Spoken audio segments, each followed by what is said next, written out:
In this tutorial, I will show you how to fix a controller that is not working in Mortal Shell 2 on PC.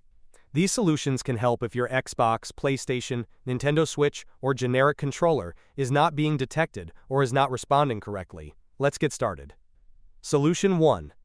First, open Steam. Open your library. Locate Mortal Shell 2. Right-click the game and select Properties. Click on the Controller tab on the left side. Find the Override for Mortal Shell 2 drop-down menu. Select Enable Steam Input.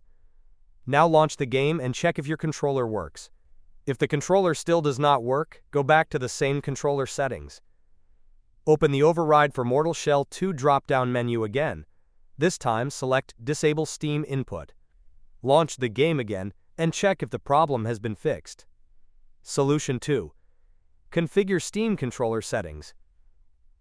Open Steam. Click on Steam in the top left corner. Select Settings. Go to the Controller section. Click on Show Advanced Settings. Locate External Gamepad Settings.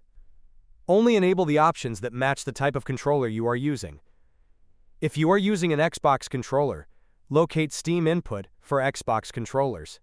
Enable this option and test your controller in the game. If it still does not work, disable the option and test it again. You can also install the Xbox Extended Feature Support driver if it is available. If you are using a PlayStation controller, locate PlayStation Controller Support. First, select Not Enabled. Launch Mortal Shell 2 and check if your controller works.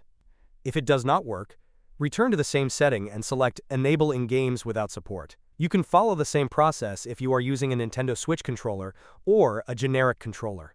Enable or disable the corresponding Steam Input option and test the controller after each change.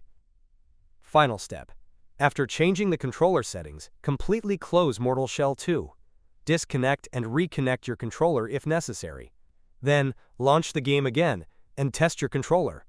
One of these Steam Input configurations should help get your controller working properly. And that is how you can fix a controller that is not working in Mortal Shell 2 on PC. If this tutorial helped you, do not forget to like the video and subscribe to the channel. Thanks for watching, and I will see you in the next one.